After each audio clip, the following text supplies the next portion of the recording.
मुनि, तुम इतनी मेहनत क्यों कर रही हो? भक्ति से पेट नहीं भरता। देखो, हम मजे से जंगल में घूम रहे हैं और तुम बस दाने बीनने में लगी हो। तुम्हारे पास नवरात्रि के लिए कुछ नहीं है। यह कन्या पूजन तुम्हारे बस की बात नहीं है। गहरे जंगल के एक सूखे पेड़ पर मुनि चिड़िया और उसकी बेटी गुड़िया रहते थे। मुनि चिड़िया बेहद गरीब थी। उनके पास खाने के लिए मुश्किल से कुछ दाने होते थे और गुड़िया के लिए वह हमेशा चिंता में रहती थी। लेकिन मुनि चिड़िया के दिल में माता रानी के लिए अटूट श्रद्धा थी। नवरात्रि के दिन आ गए थे। मुनि चिड़िया चाहती थी कि इस बार वह भी कन्या पूजन करे और माता रानी को प्रसन्न करे। लेकिन उसके पास न तो कोई दाना था, न ही मिठाई बनाने के लिए कोई सामग्री। उसे समझ नहीं आ रहा था कि वह कैसे इस पावन पर्व पर माता रानी की सेवा करेगी। गुड़िया ने उदास होकर कहा, माँ, हम कैसे कन्या पूजन करेंगे? हमारे पास तो खाने के लिए कुछ भी नहीं है। मुनि चिड़िया ने अपनी बेटी को गले लगाते हुए कहा, माता रानी सब देख रही है बेटा। हमें उनकी भक्ति में कोई कमी नहीं रखनी चाहिए। सच्चे दिल से प्रार्थना करेंगे तो वो हमें रास्ता दिखाएंगी। मुनि चिड़िया जंगल में दाने और कुछ खाने की सामग्री ढूंढने निकल पड़ी। उसके पंख थक चुके थे, मगर वह हार मानने वाली नहीं थी। वह दिन भर इधर उधर उड़ती रही। कभी किसी पेड़ के नीचे देखती तो कभी जमीन पर बिखरे बीजों को बीनने की कोशिश करती, लेकिन कहीं कुछ भी नहीं मिला। उसकी आंखों में आंसू आ गए, पर दिल में एक ही उम्मीद थी, माता रानी उसकी पुकार सुनेंगी। उसी समय गीता कोयल और कालू कौवा वहां से गुजरे।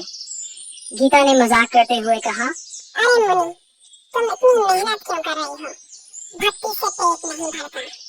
देखो, हम मजे से जंगल में घूम रहे हैं और तुम बस दाने बीनने में लगी हो। कालू ने भी ठहाका लगाते हुए कहा, तुम्हारे पास नवरात्रि के लिए कुछ नहीं है। यह कन्या पूजन तुम्हारे बस की बात नहीं है। मुनि चिड़िया ने कुछ नहीं कहा। उसने अपने पंखों से अपने आंसू पोंछे और आगे बढ़ती रही। उसके दिल में बस एक ही बात थी, माता रानी मेरी मेहनत जरूर देख रही होंगी। अंततः जब रात का अंधेरा हो गया, थकी हारी मुनि चिड़िया अपने घोंसले में वापस लौटी। खाली हाथ होने के बावजूद उसने गुड़िया को समझाया कि हम बस प्रार्थना करेंगे और बाकी सब माता रानी पर छोड़ देंगे। अगले दिन नवरात्रि का 9वां दिन था। जंगल के सभी पक्षी बड़े धूमधाम से कन्या पूजन की तैयारी में लगे थे। हर तरफ खुशहाली का माहौल था, लेकिन मुनि चिड़िया का दिल भारी था। उसने अपनी बेटी के साथ माता रानी की मूर्ति के सामने बैठकर प्रार्थना शुरू की। हे माता रानी, हमने तो कुछ भी नहीं जीता पाया, पर हमारी भक्ति सच्ची है। कृपया हमें आशीर्वाद दीजिए। जैसे ही उन्होंने अपनी आंखें खोली, सामने का दृश्य बदल चुका था। मुनि चिड़िया के घोंसले के पास ढेर सारे दाने, फल और मिठाइयाँ रखी थीं। गुड़िया की आंखें चमक उठी। माँ, देखो, ये सब कहाँ से आया? मुनि चिड़िया ने माता रानी की कृपा समझते हुए हाथ जोड़ दिए। वह जान गई कि माता रानी ने उसकी सच्ची भक्ति को स्वीकार किया है। उसने तुरंत आसपास की छोटी छोटी चिड़ियों को बुलाकर कन्या पूजन किया और जंगल के बाकी पक्षी ये देखकर चकित रह गए। गीता कोयल और कालू कौवा, जो पहले उसका मजाक उड़ा रहे थे, अब मुनि चिड़िया के सामने आकर सिर झुकाए खड़े थे। गीता ने माफी मांगते हुए कहा, मुनि, तुम्हारी भक्ति के सामने हमारा घमंड टूट गया। हम समझ नहीं पाए कि सच्चे दिल से की गई पूजा का असली मतलब क्या होता है। मुनि चिड़िया ने उन्हें माफ करते हुए कहा, माता रानी किसी के पास धन दौलत नहीं देखती।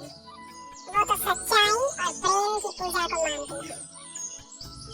उस दिन जंगल में मुनि चिड़िया और गुड़िया का नाम सबकी जुबान पर था।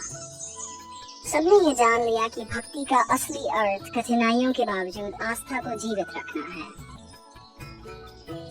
इस कहानी में मुनि चिड़िया की गरीबी और संघर्ष को दर्शाते हुए नवरात्रि की भक्ति और ममता का गहरा भाव है, जो दर्शाता है कि सच्ची भक्ति किसी भी कठिनाई को पार कर सकती है।